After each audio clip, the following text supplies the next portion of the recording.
everybody to the first edition of Vision Sessions, live from the Las Vegas Strip. We're a podcast that interviews visionaries from all walks of life that have made their mark on society. You know, the object is to give you and bring you the information that you need for you to bring your vision to fruition. We will focus on technology. We'll focus on what it takes to make it in entertainment. We'll focus on what it takes to make it in business, finance, credit, and all of the above. We'll have a lot of innovative guests, and we look forward to helping everybody become successful. I'm here with my partner, Craig Robinson. How's everybody doing tonight? An innovator, a technology genius. So I just wanted to, I'm just saying he's absolutely incredible. But we talked about, just to kind of get the show started a little bit. We've been talking a little bit about this whole NFT thing, right? When I first got exposed to it, I really didn't even believe it. I'm like, no way people are making money off of a digital thing that doesn't even exist. Artwork that they're creating. I have a little couple graphic projects I was thinking about turning into to NFTs. Right.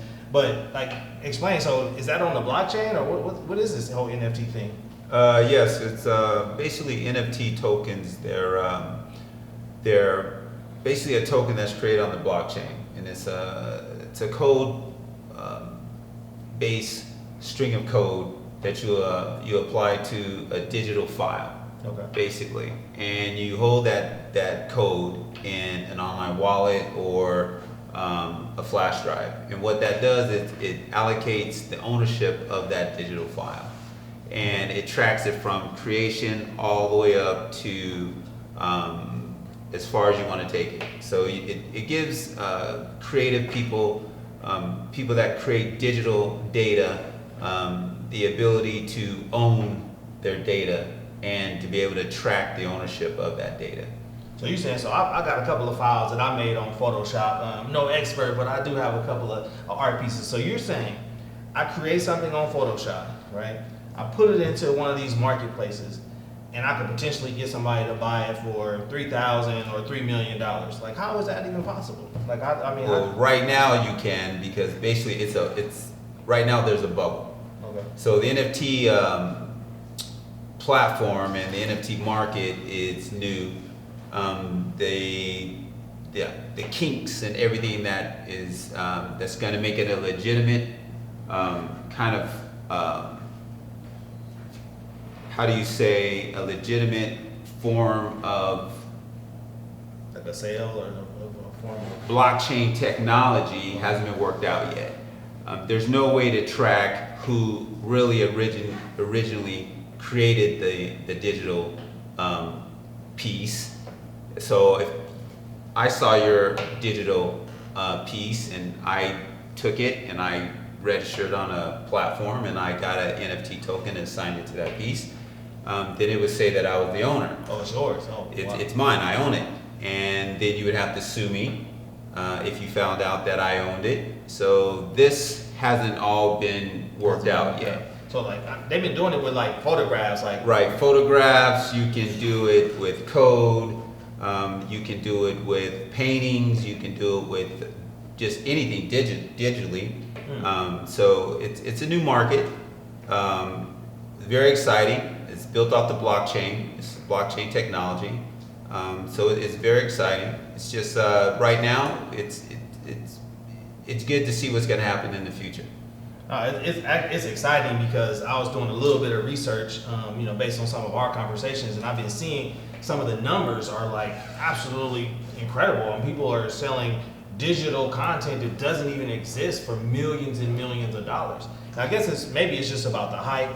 I'm not sure. Yes, it's a bubble. It's like anything new. Everybody's jumping on the bandwagon, but there's the technology behind the NFT is sound.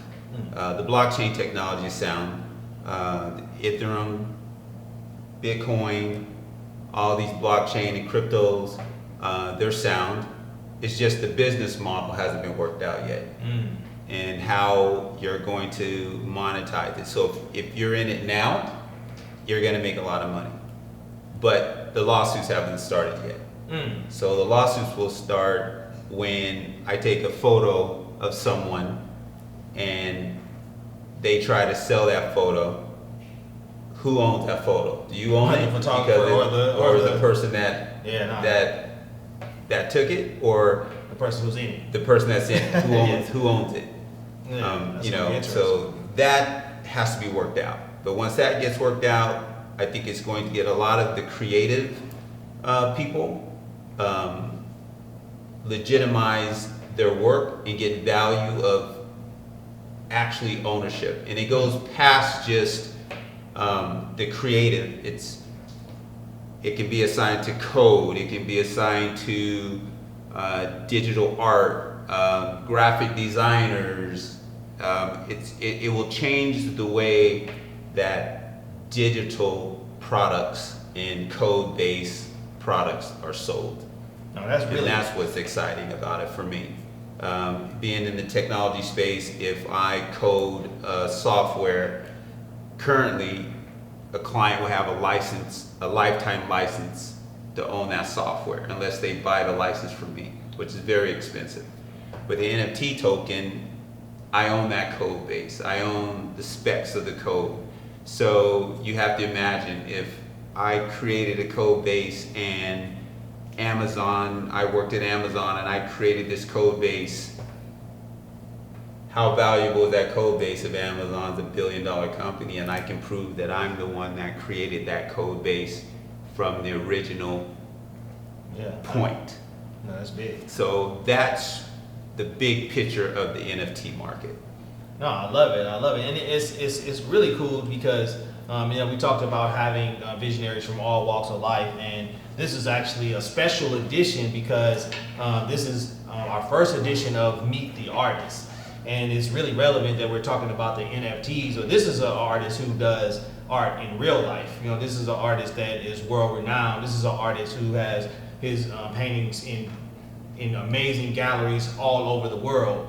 But I know some of our conversation has been, taking an artist like this, that's world renowned, and taking his actual art pieces. And I'm not sure what the process is. I'm new to the NFT space, but shifting it into a digital asset that could skyrocket, his worth.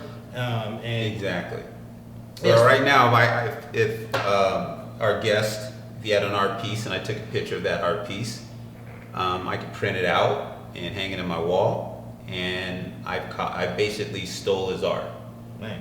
With the NFT token assigned to that art piece on the digital format, now that has value and he can track it.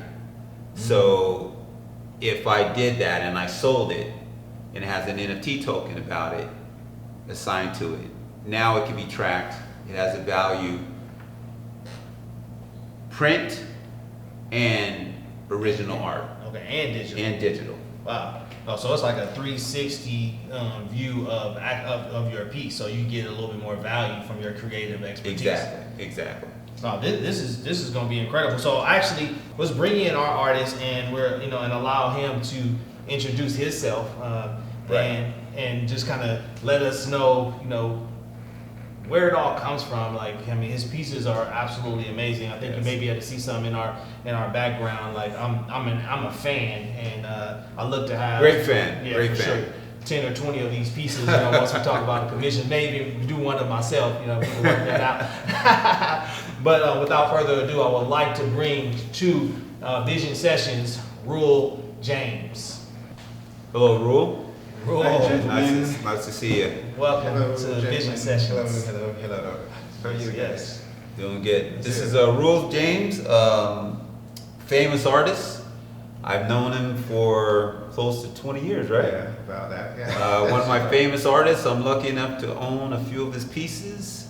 And we're very, very delighted to have him on our first podcast for Vision Sessions. I'm delighted to be here. All right, great. So what we want to do is ask Ruels a few questions so everybody can get to know him, get to know what inspires him, get to know his vision, and a little bit more about his background.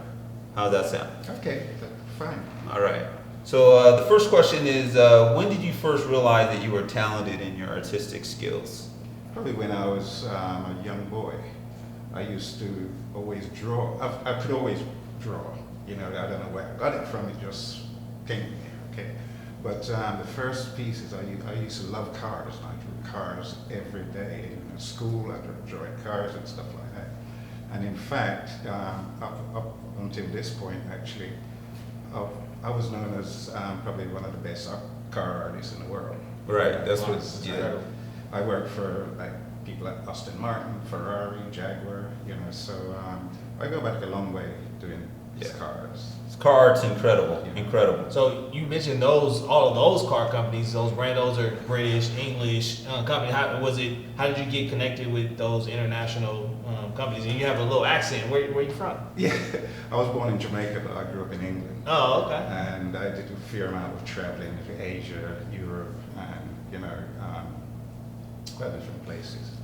You know, so my accent actually is changed somewhat because it used to be very English, but now it's changed because I lived in so many different places. You know, so but you know, it's traveling. You know, it really improves my art because I've traveled so much and I've seen so much that I kind of created my own style kind of thing, and I want to do really special pieces now that I've matured and stuff like that. You know, and you may notice that some of the pieces I do, they can't replicate it.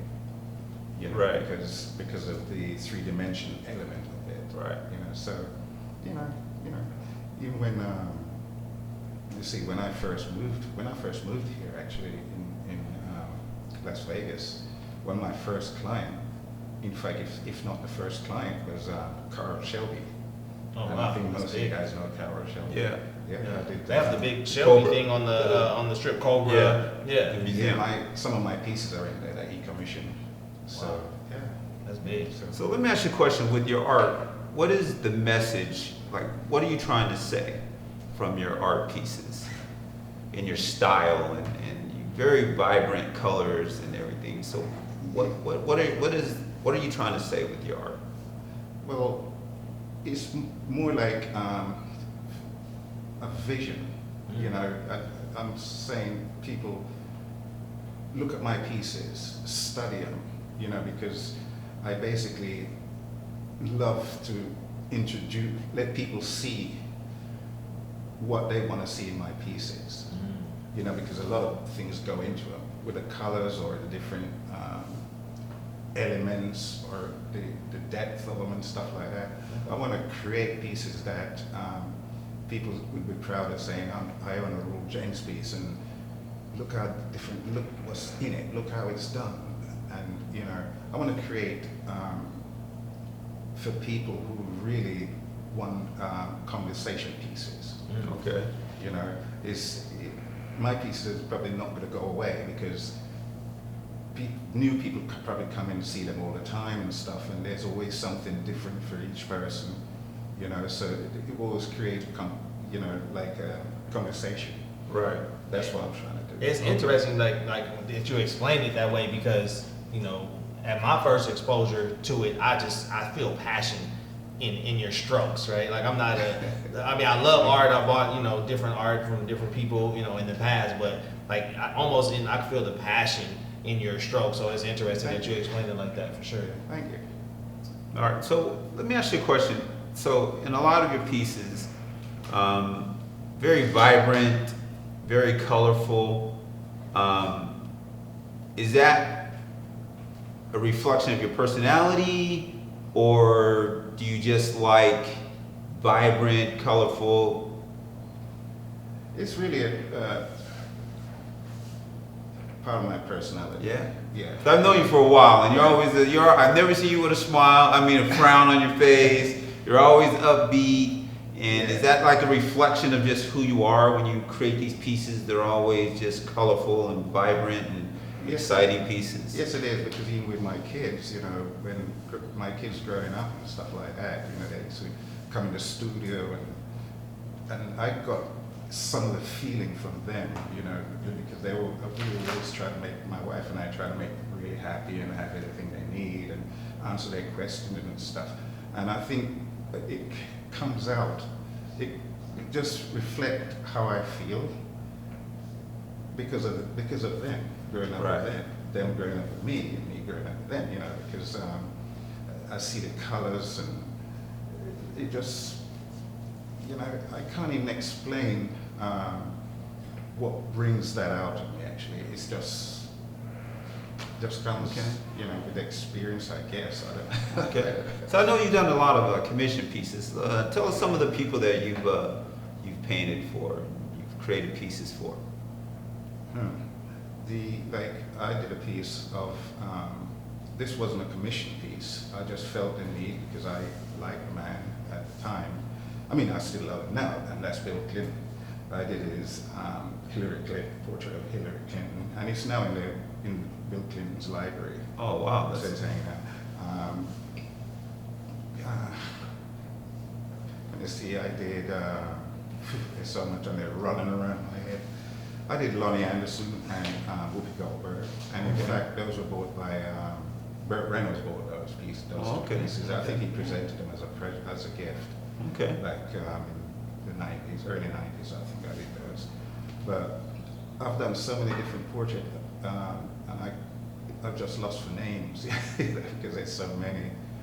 But Shelby is one of them. I did his portrait for him, and he did a series. I don't know if you know of it, a series 1, and he commissioned me to do the series 1 with himself and the car. And what happened was he did a limited edition of lithographs. I've seen that one. Yeah. The white car with the blue stripe. Yeah. And he actually, each car he sold, one of the prints went to that particular owner.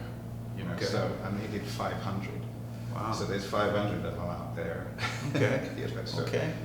So you don't sell prints, right? You're basically, you focus on original pieces, non-reproduction pieces. So if I get a Ruel James piece, I'm getting that actual one-of-a-kind piece of work. That's correct. Right? Yeah. That's valuable. I like that. That's that. In the past, people have commissioned me like Ferrari, Jaguar, Aston Martin. They've commissioned me, but I think what they use those pieces for is for private collection. So they actually make prints of them, and they bought the rights to those originals. Okay.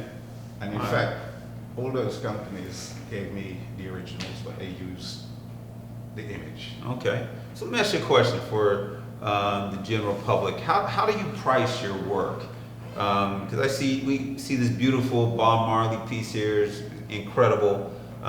Do you price it by what it means to you, the market? How? What it means to me is most and foremost what it means to me and the time that I put into it. Because a lot of times that I don't just start a painting and, you know, start moving my brush and paint around. Sometimes it's in my head for a year before I can get to the canvas to put it down. Okay. So whenever I'm sitting around, even when watching TV or whatever, I'm working. I'm creating pieces in here, and it just takes time to actually come. Okay.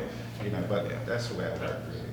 That's good. That kind of brings me to, so like, do you have other like artists, like historic famous other artists that were your inspiration, or is it just from when you started, you drawing the cars and you just kind of been creating your own vision over and over? I mostly create my own vision over and over, but there's a couple of guys that I love their work, their style, and they inspire me a lot. One of them is Bill Mack, and the other one is John Petrie. I don't know if you know, one of them is a sculptor, one is a painter. Okay. John Petrie, and I'm both. A lot of artists are not both. I'm kind of unique in a way because I sculpt and I paint, I illustrate, as well. And one of the main reasons, actually, I'm kind of use different mediums and different styles and stuff like that, because I was in advertising for a long time when I first started, when I first left school. I went in advertising. And through that, whatever they throw at you, you have to have the ability to do it. Bring it to life. Whether you use ink or paint or whatever, you know. And that was, that took me a long time to create this, just to settle down my style, like I have now, because of all these different ways I used to work on different materials and stuff like that. I've narrowed it down now to just 3 styles, basically. Okay, so those are like drills, basically. When you were an advertiser, it was like, oh, do this, and you had to just immediately switch into action. How much time did they give you to come up with the piece when you were an advertiser? They vary. It's never a lot of time. Right. But, once I did one, and it actually took me 3 months to create this one piece, and it was for a client called Weetabix. I don't know if it's a cereal back in Europe, Weetabix. And there's a story to this one. When I saw the rough, we call it a rough, it's the sketch of what the creative director put down, right? And I saw it and I said, okay, no problem. And it was of a wheat field, just a wheat field with a tractor in it. And the tractor was cutting the wheat and it was spelling out the product, which is Weetabix, okay? Anyway, it's a funny story. I finished it up, it took me 3 months to draw out weeds and stuff like that. It was very realistic. And presented it to the client, and I said, fine. And somebody said, Weetabix is spelled wrong. But that's what I worked from what I was given. Right. Oh, so they spelled it wrong. Yeah, they Creative spelled director. it wrong. If it was me, they'd probably put me out of this. Yeah, for sure. That's crazy. Yeah. So let me ask you, how did you get into your sculptures? Well, part of my curriculum at college was to go around London, and once a week, whole day of the week, and repair London sculptures like the gargoyles and the cathedrals. They had sculptures in them, you know, very famous sculptures, and we had to go around and repair them because the war caused a lot of damage. Okay. Yeah. So after my advertising days, when time shifted, I'm just running along here, time has shifted. Then Photoshop came along, and I was actually a retoucher for years. I don't know if you guys know what retouching is. Before Photoshop. Yeah. Before Photoshop. Oh, before Photoshop. So how did you retouch before Photoshop? That's interesting. Chemicals, inks, wow. brush. You sit there with a light box and you work at it. So from a photo. Yeah. I take the photo, Period. and I'm developing it. I put it in the water. I'm in the dark room type of thing. But That was done before it got to me. Wow. Supposing, for example, they took a picture of a model, okay, and nobody noticed that one of her buttons wasn't done up. Okay. It came to me, and I actually fixed that on the photo. Wow. So you would actually paint it on as if, or Yeah. repair it. Yeah, just like that. No. With blisters on the faces and stuff like that. I used to take them out. And this is, just because I joked a little bit about my Photoshop skills, but just to have some insight on, because I guess they've been retouching advertising and ads from the beginning, but I never really thought before computers or before we could just push on some keys, Exactly. command this and command that, where you can do it. Like, how did you do it? That's really interesting. Yeah. And that's what put me really out of that particular business, Photoshop, because I went to Japan, Tokyo, and this was really scary to me at the time, but I was one of the best in the world at it. So I went to a room that they had cameras everywhere, and they were actually mimicking me retouching. Wow. There was 4 other guys with me that was doing the same thing, and they mimicked that. And when it first came out, when I first saw the result of what they did, I knew I had to change my profession fast. Okay. Because it was the beginning of Photoshop, basically. So you asked a question earlier, when did I find out that when I started sculpting and stuff like that? I was on a plane coming back, and I thought I could do something to, something else to make money. Right. So that's it. Photoshop was not created by us, but they mimic what we were doing. Okay. Wow, no, that's incredible. Yeah, that's big. Yeah. So let me ask you a question. This might be a little personal question. What's your favorite piece? I know artists, they don't like to say that. They say, it's all their children, but for you personally, what piece that you look at gets you that feeling? Man, that's a tough one.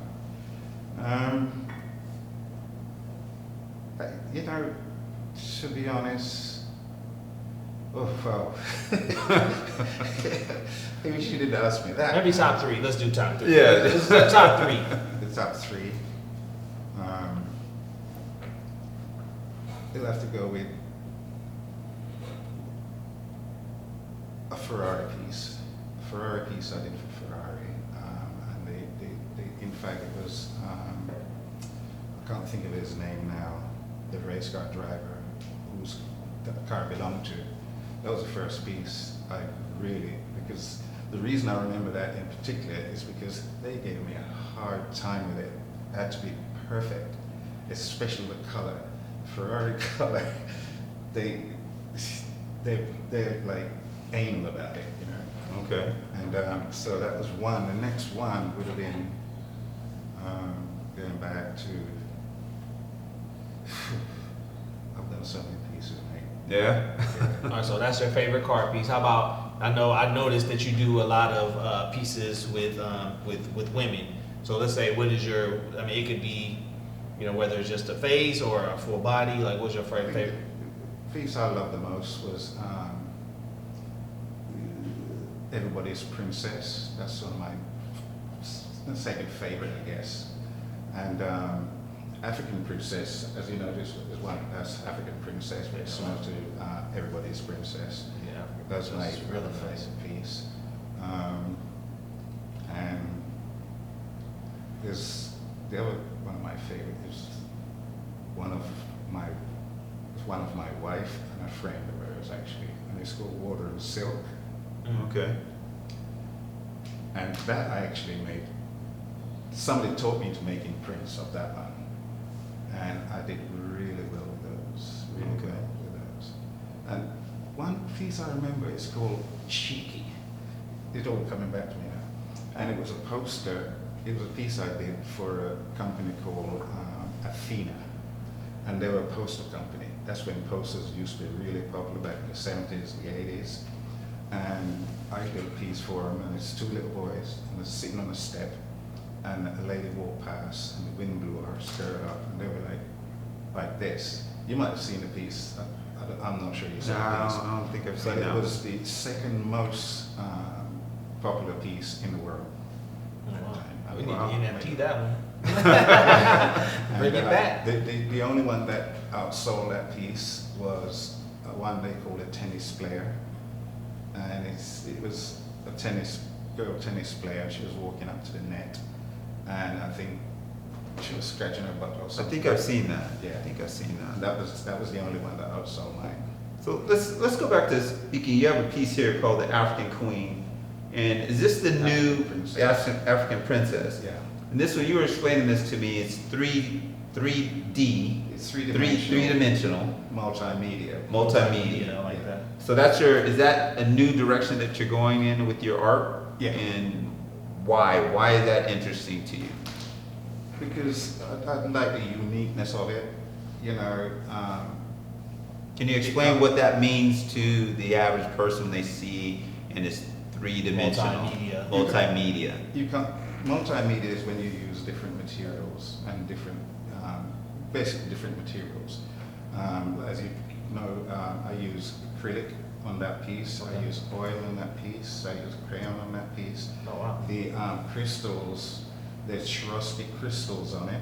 Okay. There's the oil painted is the actual feathers, and I've got real feathers to mix with it, so it's a Right. multimedia piece. Okay. And the fact is, you can't make a print from it. There's no way you can make a print Right. from it. You just can't do it. So I'm after the kind of market that you get people who want a one-of-a-kind piece, their piece, the only piece.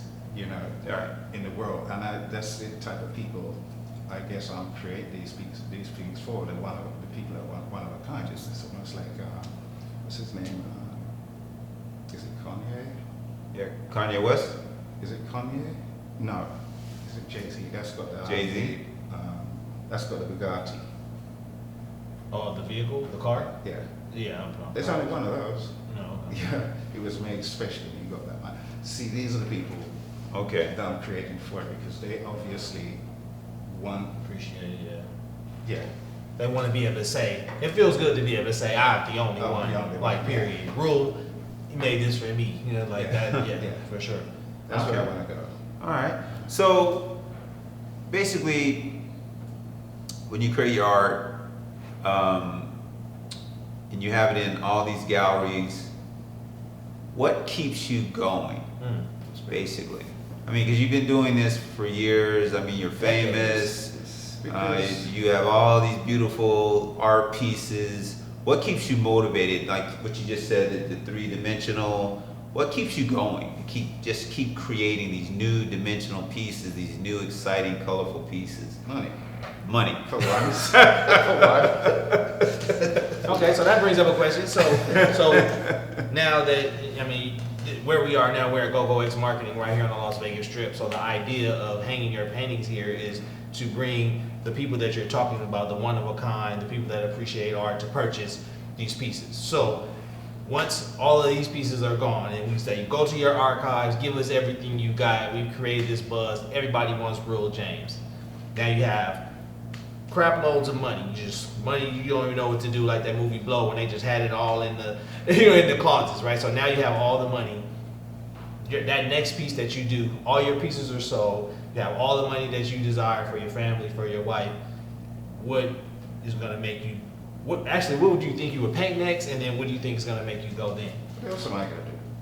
Oh, you can't leave me the way I am. I'm working all the time. I'm thinking of stuff I'm going to do all the time because in fact, I think I'll do what I do till the day I die, whether I have money or not. You are a pure artist. That's the whole essence of your being. Yeah, I can't just help it. Creativity, art, creating pieces. Yeah.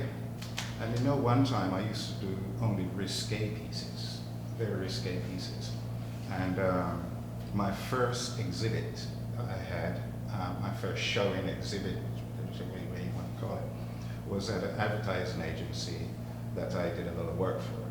And they saw a couple of my pieces and they said, well, why don't you have an exhibition at our place? And I thought they were, losing their mind because they're all very risque. And anyway, I did it, and I think I had about 30 pieces throughout the building. And they invited a bunch of people, and one guy came in. His name was Baron Lambert. He's a top banker. He owns banks in Belgium. Okay. Bank Lambert, right? But he's a baron. And he came in and bought every piece for his bank. Wow. And they're very risque. And Wow. They're probably still there, in his bank. I don't know if he's still alive, but he used to go to a nightclub called the Memphis. I was one of the owners of that nightclub. Okay. He used to come there all the time, regular guy, just rich. Yeah. So do you remember the first piece you ever sold?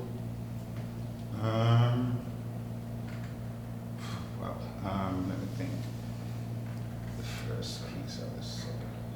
You've been doing it. I think it was Bank Lambert. Yeah? Yeah. How'd that feel? He bought 30 of them. How'd that feel when you create something from your imagination, you put it on paper, somebody comes in, puts a value to it, you sell it, and they hand you the money? How does that feel? Awesome. Yeah? There's a picture of I'd keep having these picture in my head of all the cars I was going to buy. In fact, let me see, what was I going to say? One of the pieces that I did of a Ferrari. That's I think, I don't know how Ferrari got to see that piece because I sold it, I didn't even have a picture of it. So I don't know how they saw it, But when they called me and said they'd like to see my portfolio and stuff like that, I went along to meet them. And it is so weird that they had a photo of this piece. And I said, how did they get that? Because, you know, I remember the guy who bought it. And, but they showed it to me and they said, we'd like to commission you to do a calendar for us. You know, like, what? But because that's a big honor, you know, anybody that works for Ferrari, you know, it's big, you know, because they're sticklers. Anyway, I ended up having 3 myself, you know, not from them, they didn't do nothing, but what I wanted to say was I asked them for one of those calendars, and they looked at me and laughed. Hell no, they're not. Give you a calendar. Really? No, it was for their collectors. Just a limited edition for their collectors. Wow. And of course, I got the originals, and they're all sold now. But, okay. Speaking of cars, let me ask you a question. What's your favorite sports car? Favorite Porsche? Favorite sports car? Oh, the favorite sports car. I think I know what it is, but what's your favorite exotic car or sports car? Ferrari. Really? Oh, I would have guessed it would have been a Porsche. No, I had the 512 BB. Yeah. So why do you paint so many Porsches then? Why do you? Because I love your Porsche art. I love Porsches. I love Porsches too. I love Porsches. Just the Ferraris are just that's your. I had 2 of them back in the days. Yeah, but you just like Ferraris. I love Ferrari. Love Ferraris. They're a little wiggly. Huh? I said they're a little wiggly. I know everybody. As long as you know how to drive, you got to be able to drive. They can be wiggly. Like a lot of these youngsters are buying Ferraris and they really hurting themselves. You know what I mean? Just because they. Well, I went to racing school, so. Okay, so really? That's a good point though, because I know how to handle cars. Okay. that's a good point, because I try to tell these youngsters, like, I know personally, I've had a lot of exotics, Lamborghini, Porsches. I think I'll probably settle on Porsche and Aston Martin, but even Aston Martin is a little not really sports car-ish, but just safety-wise, right, just driving on the street, like I know so many people that test the limits of their Ferrari, and the Ferrari always out, you know what I'm saying, they can't do it, because they get to a point where they're not drivers. So I recommend that anybody that's going to buy a Ferrari, just because you get millions of dollars, go to driving school, you know what I mean, that way you like, what's that one boxer? There was a video all on YouTube. He hit the corner, he flipped all up in the air. Errol Spence, I think was his name. After he won something, boom. You know what I'm saying? Next thing you know, he flipping in his Ferrari. It's like, man, you gotta be careful with those things. Yeah. They might need to buy a painting instead. In fact, my wife said to me, if I met you then, you wouldn't have been with me now. Really? Yeah, that's interesting. I was gonna bring up this question. So that brings me to a question. So crazy or nothing, but rock star lifestyle for an artist, right? Like, we know athletes, boom, you have your whole life, everybody's on you, boom, you go, you get millions of dollars, rock star.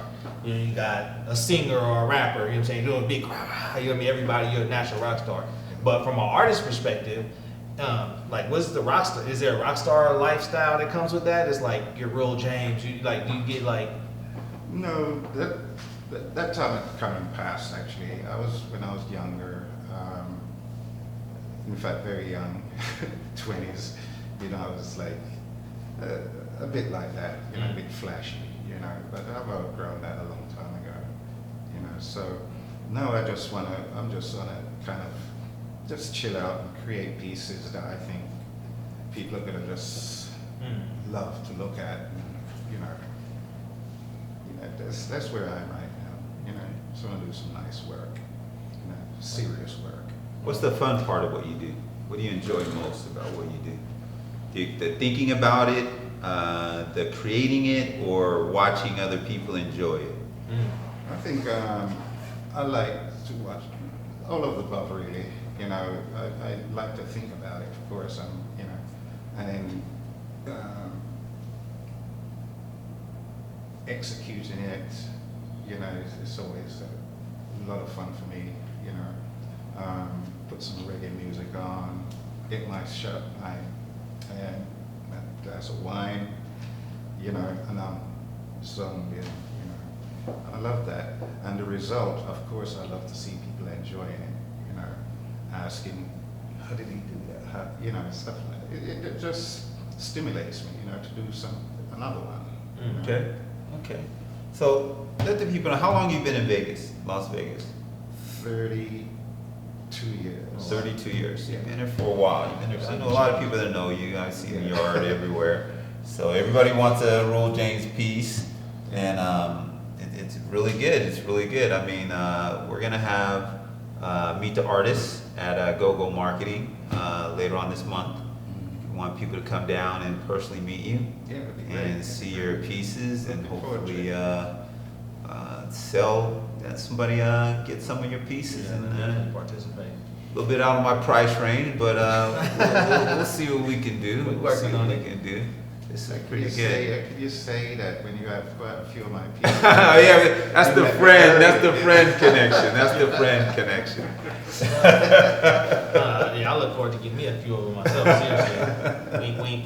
But but I have another question. So, if I'm a young artist, right? I mean, you're world renowned. You travel the world. You know, self-inspired, self-motivated. But if I'm a young artist, you know, with just you know, a little drawing pad, like what would you give me that could help me, you know, go as big as you? You know, what happened is that a lot of my work is through word of mouth, and if I should give an artist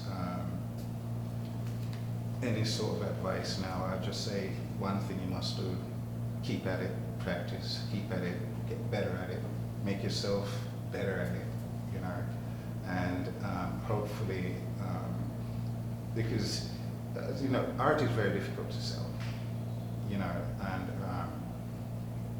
for a young artist, you just have to be lucky, really, to be honest with you. I'm just being honest. You have to be lucky to meet people who want to buy your art, and if you really want to get really famous, because I'm known all over the world, you know, for my past pieces and stuff that I've sold. But I was never, until now, I was never that popular like some of the other, like Bill Mack and, you know, stuff, guys like that, you know, Peter Max, another one, you know. But hopefully now, because of my experience in the business of art, and meeting you, of course, Greg, things have started to change. Great. I'm happy to. Number one, I'm happy to really know you, and I love your art. I have, like you said, I have a lot of pieces. Cherish them, and I just think you're an incredible artist. And hopefully we can be of some assistance in making you more famous than what you are. It'd be great. Sure, appreciate it. Yeah, I think though now with the digital space and with digital marketing, right? I think that, and Craig and I we were talking about this, right? Is, you know, packaging up your energy, you know, along with your pieces, along with your history, and then showcasing it to people, because even a lot of young people now, you know, because Jay-Z talks about it, or because some of these influencers are talking about it in their songs, are talking about art as an investment, right? So I think that, you know, now you have an opportunity to even sell your pieces to a whole different demographic, right? Because we can now package it up in a way where now they're seeing it all of a sudden. Like, for example, how many people love Bob Marley, right? So if you target those people that are downloading and streaming Bob Marley consistently, there's one person in that whole list of Bob Marley streamers that's got to have that piece on their wall, period, right? You know, and then we don't know, is it one of the Marley brothers? Is it somebody in their family? Or is it just a diehard fan? Like, we don't know really who it is, but I think through technology, and, you know, we're blessed to live at a time right now where marketing is on your phone. Like, when you were doing advertising, 3 months to do the campaign, however much time for them to roll it out, and then a lot of people probably didn't really see it, right? Because it was just, you know, it was just right there. But now that same energy, that same effort, can be targeted to different people, and I think we can skyrocket the brand to a whole another level. Yeah. No, for Exactly. sure. That's my goal. That would be my vision, just to really just see even just different types of people that come in and are like, because some of my young friends, they're like amazed like at the paintings, right? And it's just like, they're so vibrant and real, and like how do you I can't really draw, but kind of creative, but I can't really draw. But like when you're actually, brush to canvas, it's like, I guess it's just talent, but like, how do you select? How did you select crayon? Like, oh, you just looking at it like, this needs crayon right here, or this needs oil? Like, how does that work? Yeah, it depends. It depends on the piece I'm doing. Sometimes it calls for watercolor first, or to give it. It's basically to give it depth. And to create that, you can see the depth in the picture, but you don't know how I achieved it. And it's all in the above.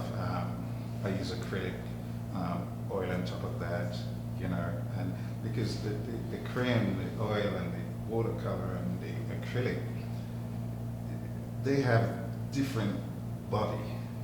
It's hard to explain, but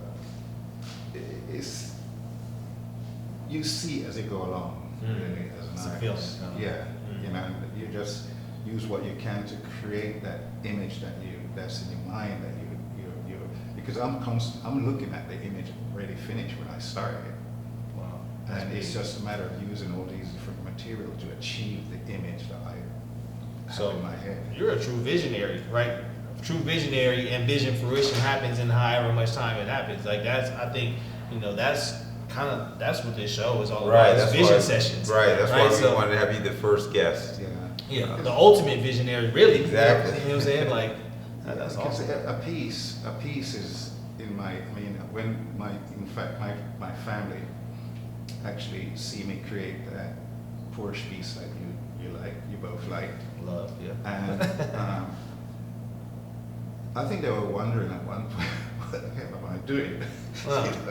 Because it changed so slowly from the pencil drawing I did. The change was so slow, and each day that they looking at it and wondering what's going on. Yeah.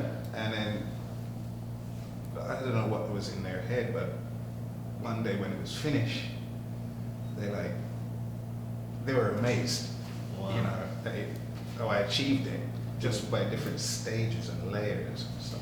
We should do one of those, a time lapse. Like the next time you start one, maybe we should do a time lapse. Because how sometimes they do that, and then it's just like, people would be like, well, unless you feel like you're giving away too many trade secrets. I've got a time lapse of that piece actually. Oh, really? Yeah. Uh-huh.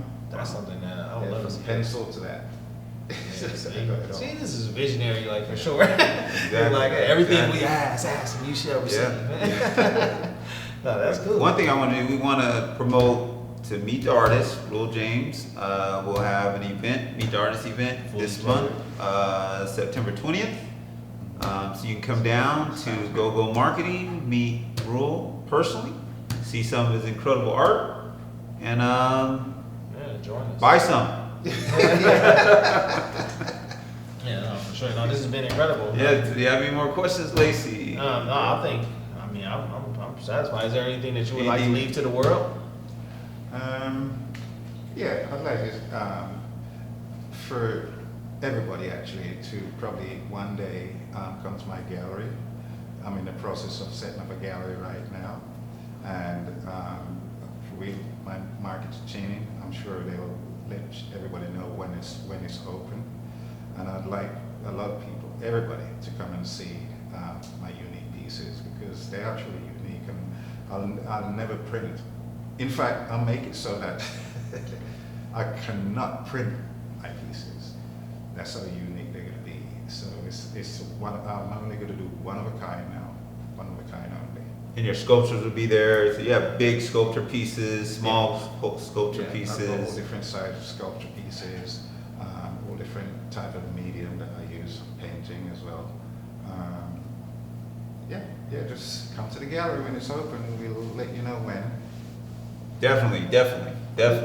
I mean, this has been great. This is our first episode of Vision Sessions at GoGoX Marketing, live from the Las Vegas Strip. Got Craig Robinson, Ruel James, the ultimate innovator, Ruel James, a world-renowned artist, myself, Gerald Lacey II. And I just thank you guys for tuning in. Tune in for the next episode. It's going to be happening really soon.